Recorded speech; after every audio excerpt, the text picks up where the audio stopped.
रोग क्या लगा, उस दिन जो दोनों आए थे वही आ गए। बच्चों ने जाकर घर में अपने अपने माता पिता को बोला, अरे जल्दी चलो, उस दिन वाले दोनों फिर आ गए हैं। पूरा का पूरा गांव बाहर आके देखने लगा।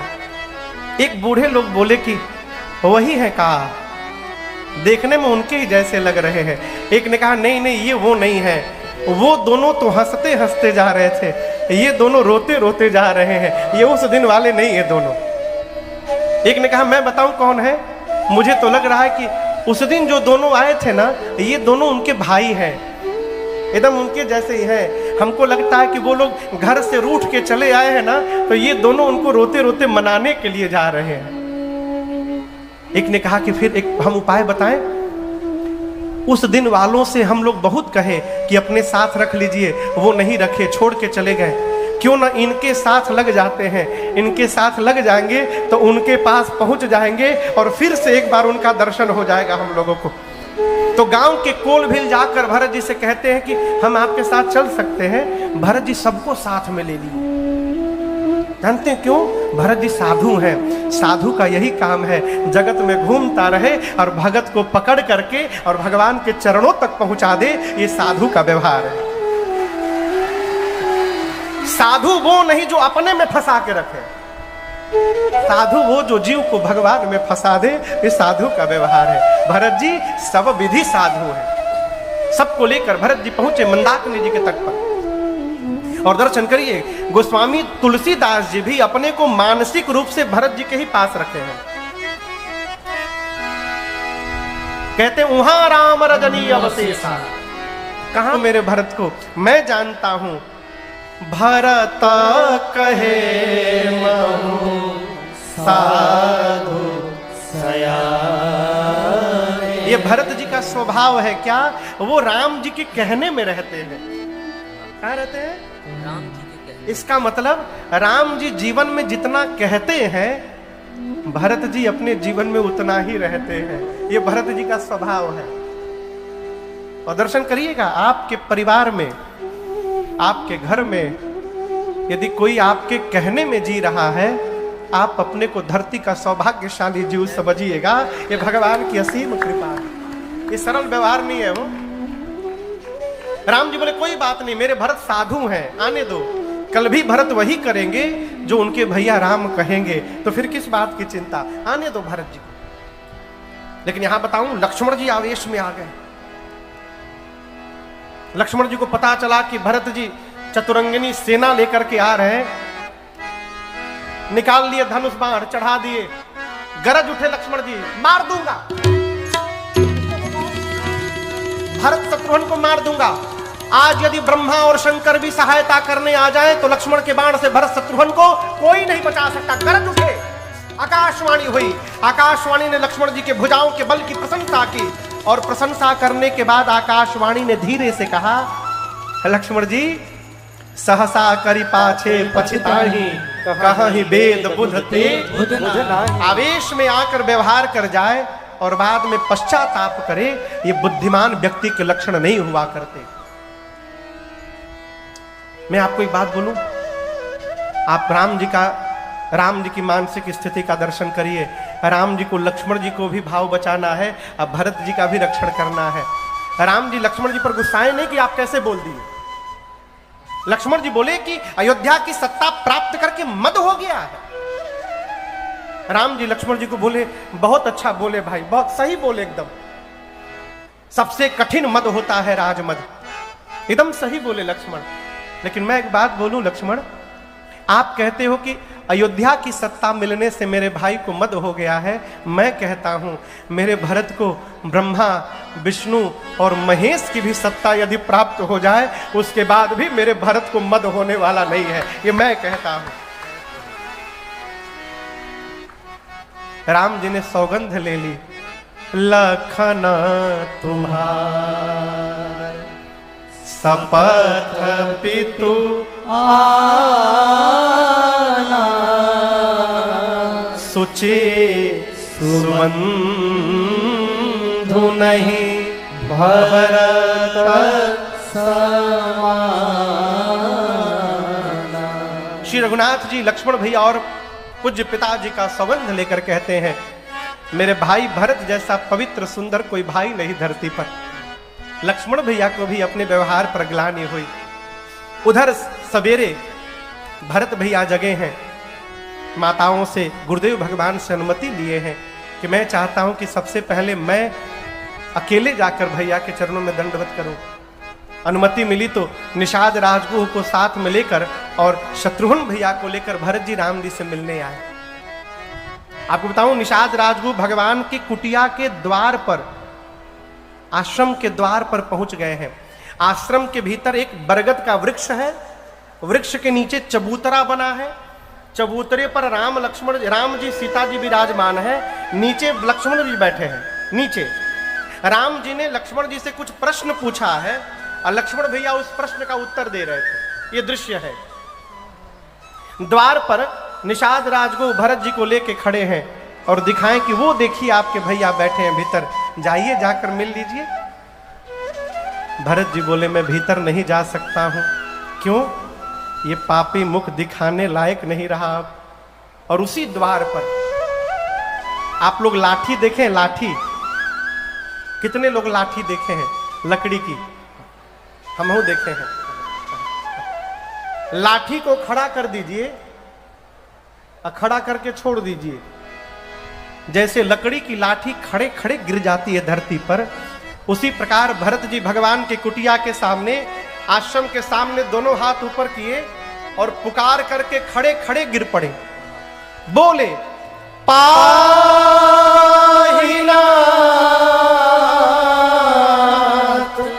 कहीं पाही गोसाई भूतल पड़े लकुट कीना। भरत भैया खड़े खड़े गिरकर बोले हे प्रभु, पाहिनाथ पाहिनाथ त्राहिमाम, मेरी रक्षा करिए प्रभु। और आपको बताऊं, भरत जी की ये बात लक्ष्मण जी के कान तक पहुंच गई। तो क्या लक्ष्मण जी तक पहुंच गई तो राम जी तक नहीं पहुंची होगी? राम जी भी सुने, लेकिन राम जी जानबूझकर नहीं उठे।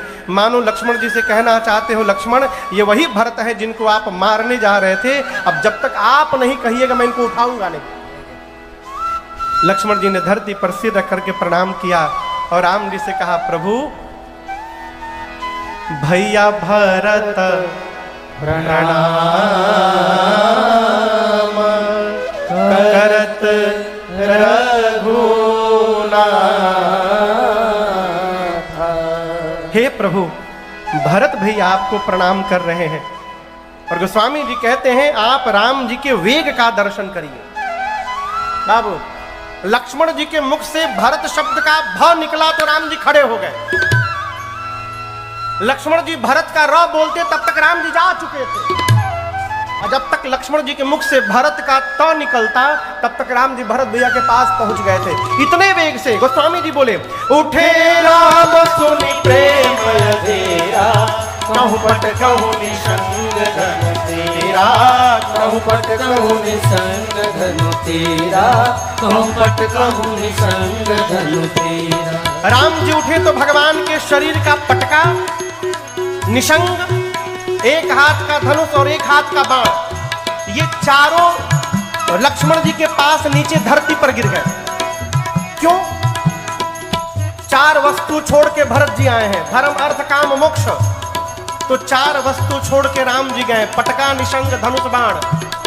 ये कथा कहती है जितना त्याग करके आप भगवान के लिए दौड़िएगा, भगवान भी उतना त्याग करके आपके लिए दौड़ पड़ेंगे। इसलिए उठे राम सुनि प्रेम अधेरा, कहूँ पट कहूँ निसंग धन तेरा, कहूँ पट कहूँ निसंग धन तेरा, कहूँ पट कहूँ निसंग धन तेरा। राम जी के शरीर का पटका गिर गया नीचे। लक्ष्मण जी खड़े हैं। पटके ने कहा, लक्ष्मण जी आपको पता है मैं क्यों गिर गया? राम जी जाकर भरत जी को उठाकर हृदय से लगाएंगे। यदि मैं राम जी के शरीर पर रहता तो आज राम जी और भरत जी के बीच में दीवार बन जाता। लक्ष्मण जी, भाई जब भाई को प्रेम करे ना, बीच में किसी को वहां दीवार नहीं बनना चाहिए, इसलिए उठे राम सुनि प्रेम तेरा, कहूँ पट कहूँ निसंग धनु तेरा, कहूँ पट कहूँ निसंग धनु तेरा, कहूँ पट कहूँ निसंग धनु तेरा। धनुष बाण, राम जी के धनुष बाण नीचे गिर गए। लक्ष्मण जी से धनुष बाण ने कहा, आप तो धनुष पर बाण चढ़ाकर भरत जी को मारने जा रहे थे, लेकिन दर्शन करिए राम जी गए तो हम गिर गए। लक्ष्मण जी, भाई जब भाई से मिलता है तो हाथ में हथियार लेकर के नहीं मिलता है, प्रेम से भरा अपना हृदय लेकर के मिलता है। इसलिए उठे राम सुनि प्रेम तेरा, कहूँ पट कहूँ निसंग धनु तेरा, कहूँ पट कहूँ निसंग धनु तेरा, कहूँ पट कहूँ निसंग धनु तेरा।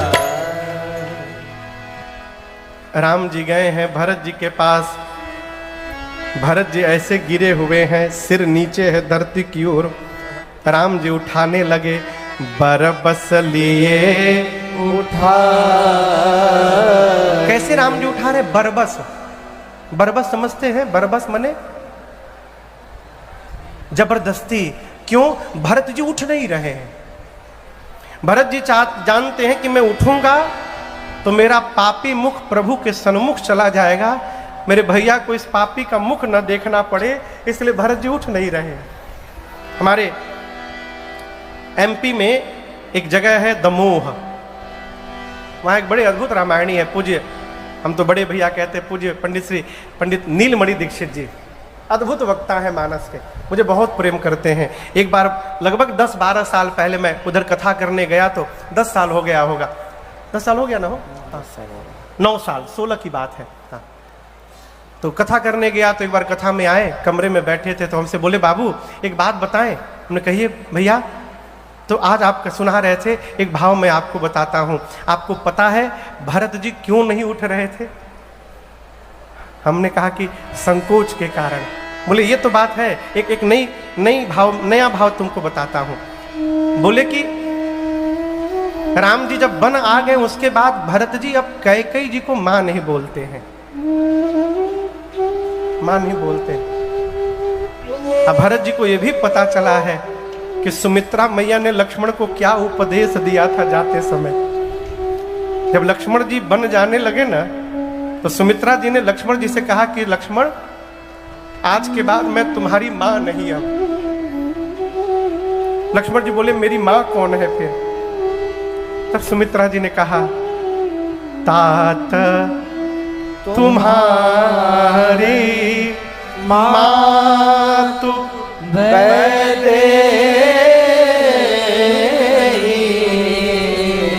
सुमित्रा जी ने लक्ष्मण जी से कहा कि हे पुत्र, आज के बाद तुम्हारी मां सीता है, राम तुम्हारे पिता है। पिता राम सब भांति स्नेह। ये बात भरत जी को पता चली। अब भरत जी सीता जी को मां बोल रहे हैं। क्या बोल रहे हैं? मां। सीता जी की मां कौन है? सीता जी की मां धरती मैया है। क्या सीता जी की मां कौन है? धरती मैया। भरत जी की मां सीता जी, सीता जी की मां धरती मैया। तो धरती मैया भरत जी की क्या लगेंगी? नानी। क्या लगेंगी? नानी। आज जब भरत जी ने धरती पर दंडवत किया है तो स्वयं मां धरती ने ही भरत जी को बाहों में पकड़ लिया है कि तुम जैसे नाती को प्राप्त करके ये वसुंधरा भी धन्य हो गई आज, इसलिए भरत जी उठ नहीं रहे।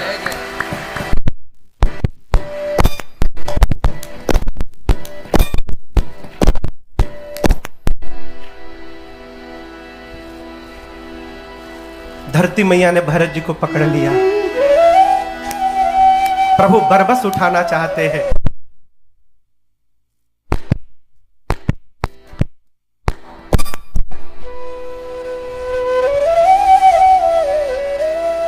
होता है मशीनें न है, कोई बात नहीं। प्रभु ने बरबस उठाया। गोस्वामी जी कहते हैं, बरबस लिए उठा और लाए कृपा निधान, भरत राम की मिलनी लखी, बिसरे सब ही अपार। प्रभु ने बरबस भरत जी को उठाया। पीछे आवाज आ रही है आप लोग को? पीछे आवाज आ रही है? हाँ ठीक है, आ रही है। उधर आवाज नहीं जा रही है? आ रही है? हाँ ठीक है ठीक है। उधर पीछे में नहीं जा रही, पीछे देख लीजिएगा।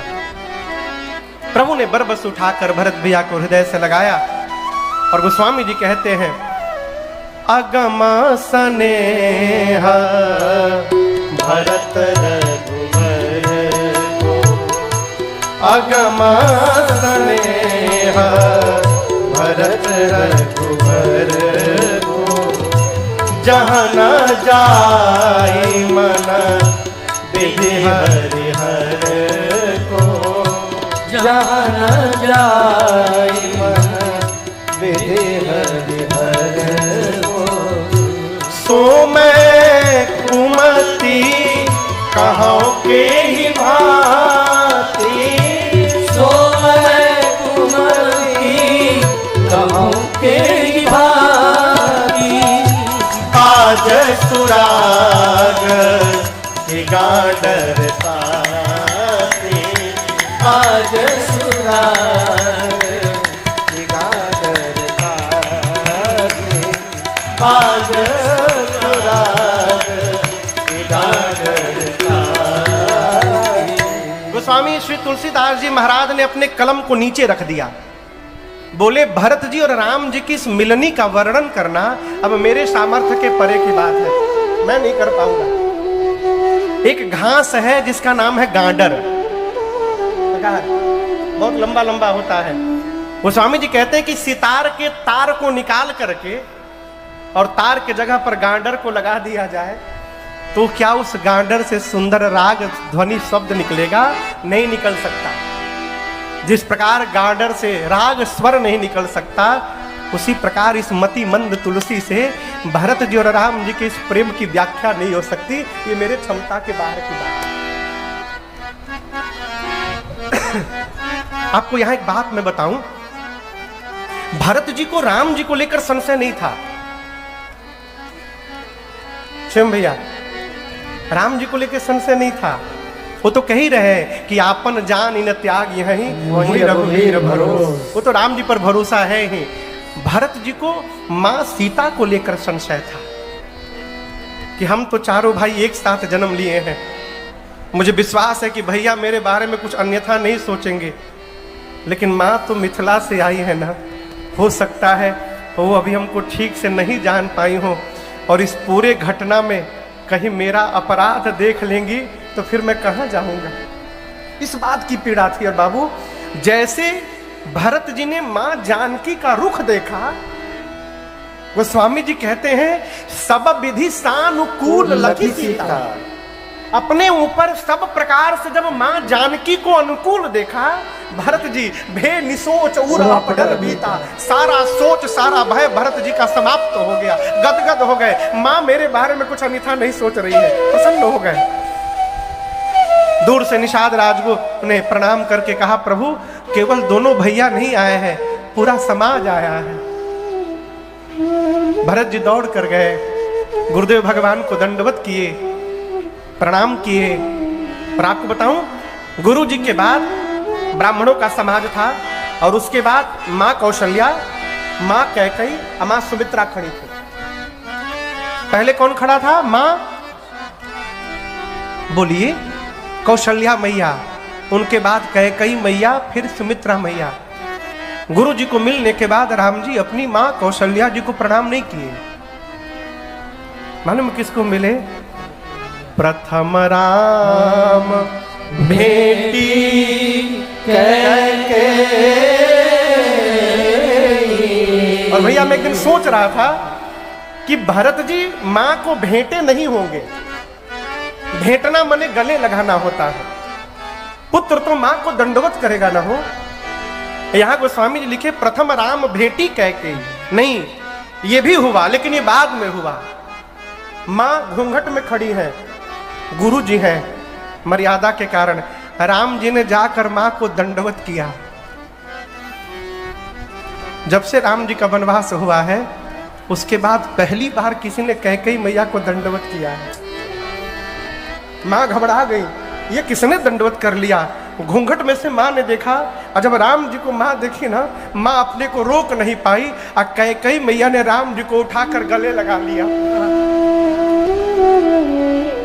जब आप किसी के गले लग जाएंगे तो आपका मुख सामने वाले के कान पे चला जाएगा और सामने वाला का मुख आपके कान पे चला आएगा।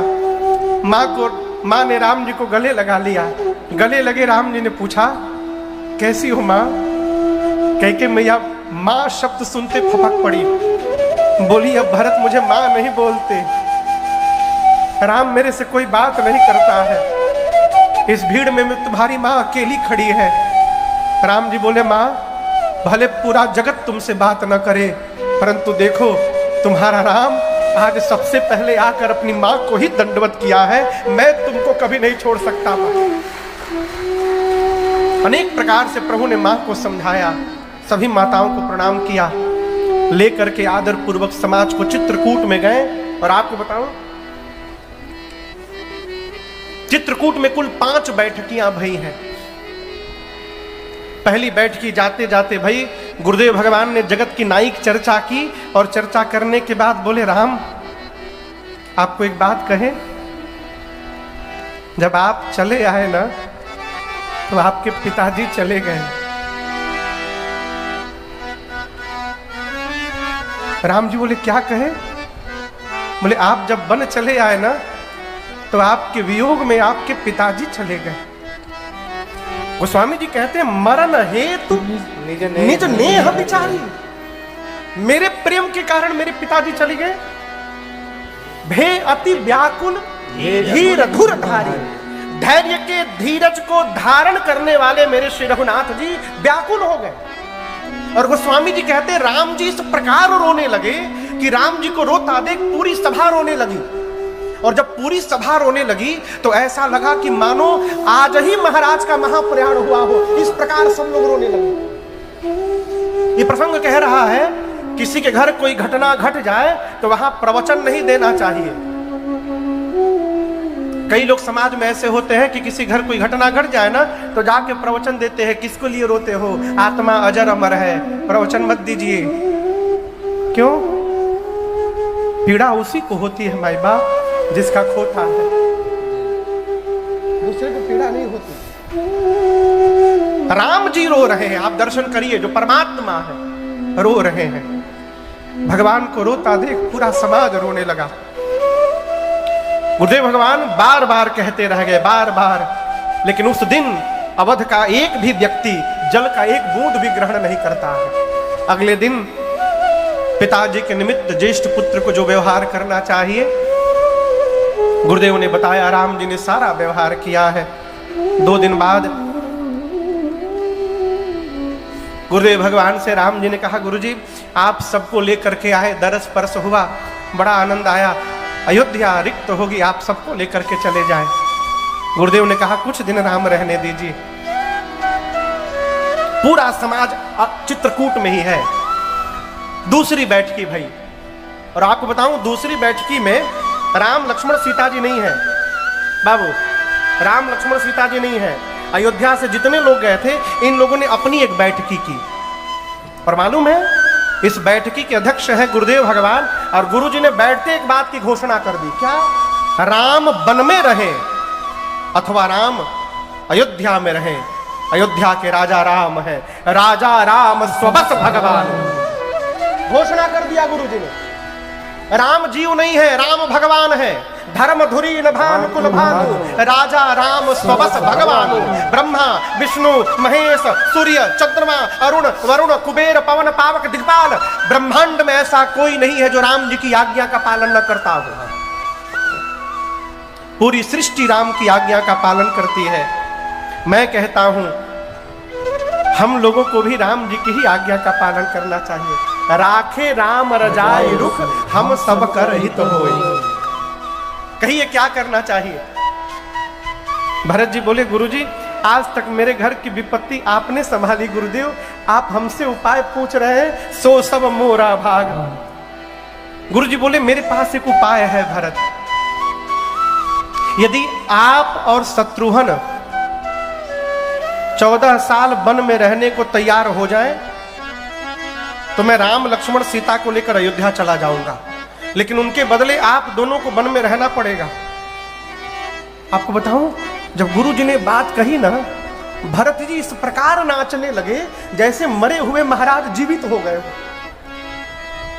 भरत जी नाचने लगे, कहे गुरुदेव आप कह रहे हैं कि मैं और शत्रुघ्न वन में रहेंगे तो मेरे भैया को लेकर आप वापस चले जाएंगे गुरुजी। यदि ये ऐसा हो सकता है गुरुदेव, तो मैं एक बात कहना चाहता हूं, मैं 14 साल वन में नहीं रहूंगा गुरुजी।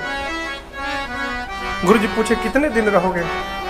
भरत जी बोले गुरुदेव मैं जीवन भर वन में रहने को तैयार हूं, मैं अयोध्या लौटूंगा ही नहीं। कानन करऊं जन्म भरी बासु, यही ते अधिक नमोर सुबासु। मैं भूल कर भी अयोध्या नहीं लौटूंगा गुरुदेव। शत्रुघ्न और मैं दोनों जीवन पर्यंत वन में रह जाएंगे, आप मेरे प्रभु को लेकर वापस चले जाइए। गुरु जी की मति हेरा गई। इस बात की कल्पना नहीं कर सकते थे कि कोई भाई अपने भाई के लिए जीवन भर वन में रहने को तैयार हो जाएगा। एक शब्द कहे बिना राम जी के पास गए। तीसरी बैठकी है राम जी के पास। ये राम जी से गुरु जी ने कहा, राम तुम्हारे भाई भरत के प्रेम ने आज मेरे विचार करने की शक्ति को समाप्त कर दिया है। भरत स्नेह विचार न राखा। मैं तो कहता हूं जो भरत जी बोल रहे हैं ना वही कर लिया जाए। राम जी बोले, राम जी तो नाचने लगे, भरत जी को गले लगाकर बोले, भरत तुमसे अधिक सौभाग्यशाली धरती पर दूसरा कोई नहीं। जिस शिष्य की प्रशंसा उसका सद्गुरु कर रहा हो, उससे सौभाग्यशाली दूसरा कोई नहीं हो सकता। राउर जा पर अस अनुराग को कही सकई भरत कर भाग। राम जी बोले ठीक है गुरु जी, मैं भी वही करूंगा जो भरत जी कहेंगे। गुरुदेव ने भरत जी से कहा, भरत ऐसा अवसर दोबारा नहीं मिलेगा लाला, जो जो कहना है आज कह दीजिए। भरत जी खड़े हुए, हाथ जोड़कर कहते, मैं क्या कहूं? कहब मोर मुनिनाथ मुझे जो जो कहना था वो तो गुरु जी ने ही कह दिया, लेकिन आज्ञा मिली है तो मैं आज कहूंगा। गुरुदेव मैं आप सबसे एक बात कहना चाहता हूं। मैं जानूं निज नाथ सुभाव, अपराधी हूं पर को न काऊ। गुरुदेव मैं अपने भैया का स्वभाव जानता हूं, ये अपराधी पर भी क्रोध नहीं करते हैं, मैं तो इनका भाई हूं। पूरी सभा को मैं एक बात बताना चाहता हूं।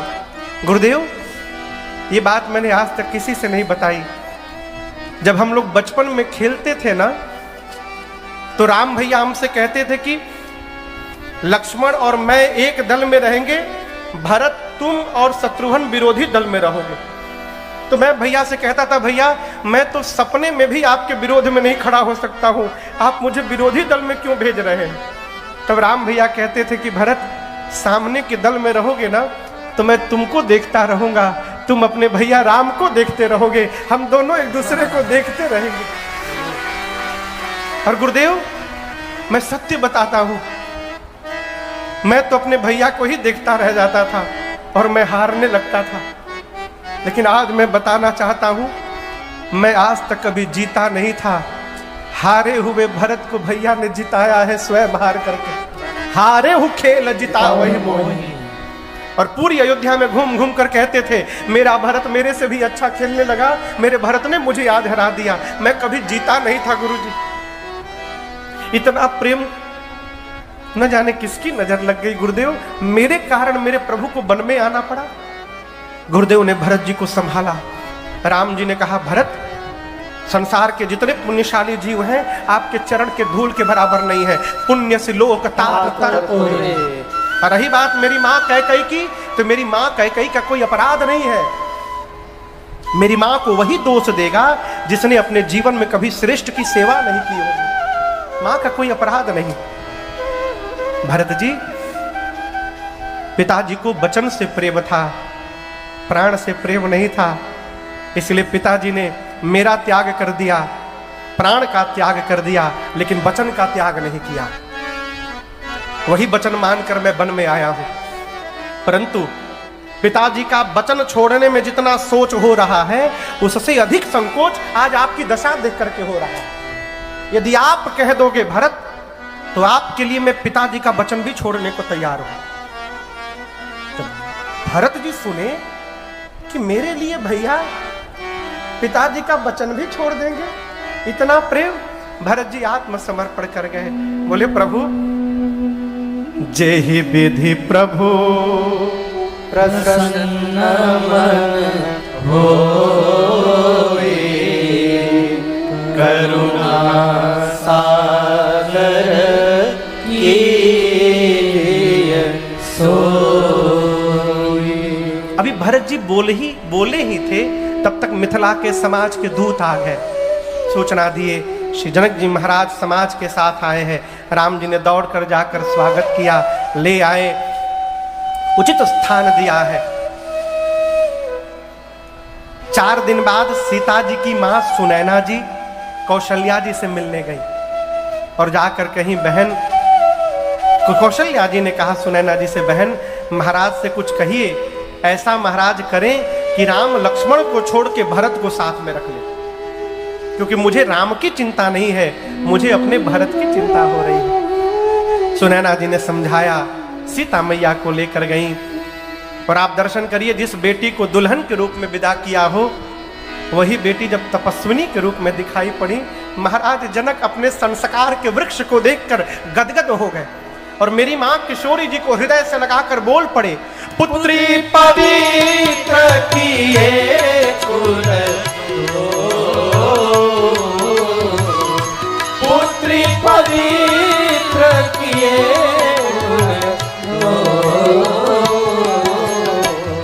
सुजस धवल जग कह सब को,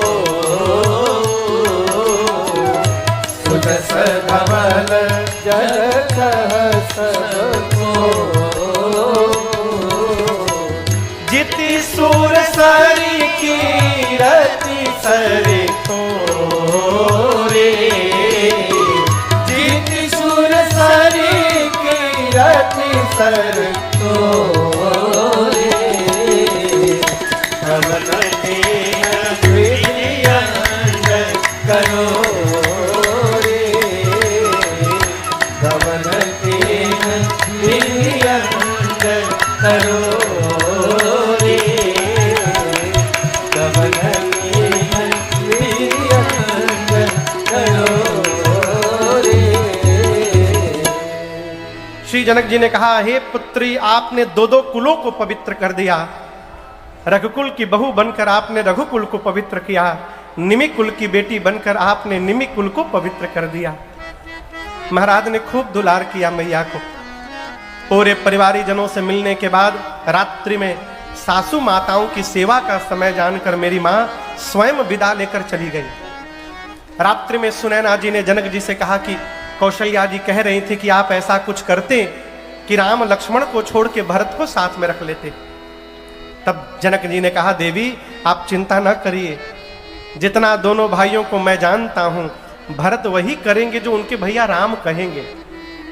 प्रातः काल हुआ, सभी एक दूसरे पर टालने लगे। राम गुरुजी राम जी से बोले, राम जी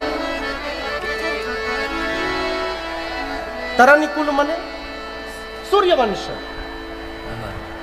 रघुकुल, आप इस रघुकुल की रीति जानते हैं भरत जी? आप लोग जानते हैं रघुकुल की रीत क्या है? रघुकुल रीति सदा चलिया, प्राण जाऊ बर बचन। ये रघुवंश की परंपरा है। राम जी बोले, आप इस रघुकुल की रीति को जानते हैं, पिताजी की प्रीति को जानते हैं, पिताजी के सत्य को जानते हैं भरत जी, आप अपने धर्म को भी जानते हैं और आप अपने भैया राम के भी धर्म को जानते हैं। सूर्य के अस्त होने का समय सायंकाल 6 बजे है, परंतु यदि भरत दिन में 3 बजे ही सूर्य अस्त हो जाए तो कहिए संसार में किसको कष्ट नहीं होगा। ऐसा ही उत्पात हमारे घर में हुआ, समय से पहले पूज्य पिताजी चले गए, लेकिन भरत अभी हम और आप अनाथ नहीं भये हैं। इधर दर्शन करिए, पिता के रूप में जनक जी महाराज बैठे हैं और भगवान के रूप में गुरुदेव भगवान बैठे हुए हैं। अभी हम लोग अनाथ नहीं भये भरत। हम तो यही कहेंगे भरत, आप अपना भी धर्म जानते हैं, मेरा भी धर्म, इसलिए सो तुम करहु करावहु मोह तात तर निकुल मालक हो। आप अपने धर्म का पालन करिए, मुझसे मेरे धर्म का पालन कराइए। भरत जी हाथ जोड़कर बोले, भैया हम तो एक ही धर्म जानते हैं, अंतिम श्वास तक आपकी आज्ञा का पालन करना है, इसलिए आप ही हमको आज्ञा दीजिए। राम जी समझ गए कि लग रहा है कि अब मुझे ही कहना पड़ेगा, तो भगवान ने कहा ठीक है, आप चाहते हो तो मैं बोल देता हूं भरत। चलिए आज हम और आप दोनों भाई मिलकर अपने घर में बंटवारा कर लेते हैं। क्या कर लेते हैं? बंटवारा। बोलिए। बंटवारा शब्द सुनते भरत जी सूख गए। बोले आप बंटवारा करेंगे भैया? संपत्ति आप छोड़कर आए, उस अयोध्या की संपत्ति मैं भी छोड़कर आया, आप बंटवारा करेंगे? राम जी बोले बंटवारा करेंगे, लेकिन आज अपने घर की संपत्ति का नहीं, हम दोनों भाई आज अपने घर की विपत्ति का बंटवारा करेंगे। हम लोग विपत्ति बांट लेंगे। ये कथा कहती है भाई से यदि बंटवारा करना है तो संपत्ति में ना करिए, भाई से बांटना है तो विपत्ति में बंटवारा करिए। संपत्ति में तो जो भाई नहीं है वो भी भाई जैसा दिखाई देता है। ये कौन है? ये मेरे भाई जैसे हैं। लेकिन एक बात याद रखिएगा, जहां जैसे लग जाता है वो असली नहीं होता, वो नकली होता है। अपने भाई को नहीं कहा जाता कि ये भाई जैसे हैं, भाई भाई होता है।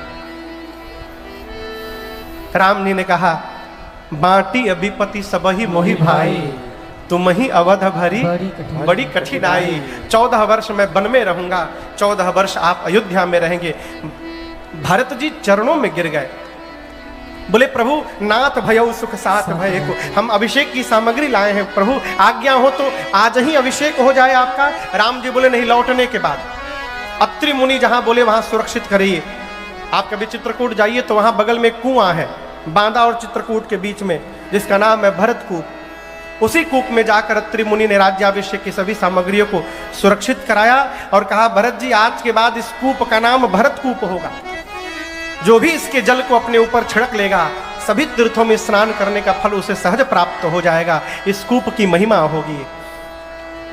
5 दिन भरत जी पूरा चित्रकूट का दर्शन किए। 4 बैठकी हो गई है, अब अंतिम बैठकी भई 6ठे दिन।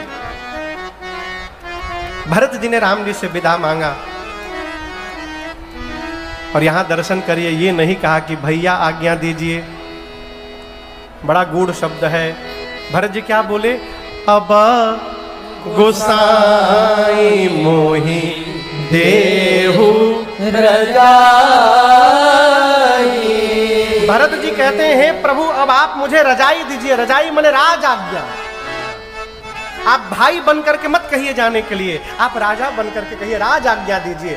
भाई बनकर कहिएगा प्रेम में कहीं न जा पाऊं, राज आज्ञा दे देंगे तो मुझे जाना पड़ेगा। हे प्रभु मुझे जाने के लिए कह दीजिए। सेवो अवध अवधि भरी जाई। राम जी खड़े होकर भरत जी को हृदय से लगाए हैं, खूब शिक्षण दिए हैं, कैसे कैसे व्यवहार करना है, कैसे रहना है। भरत जी सुन तो रहे हैं लेकिन मन में संतोष नहीं है। क्यों? भरत जी अपने साथ चिन्ह चाहते हैं। हमारे गुरुदेव भगवान कहते हैं बाबू राम जी का यहां पर एक नवीन अवतार हुआ, भरत जी को दे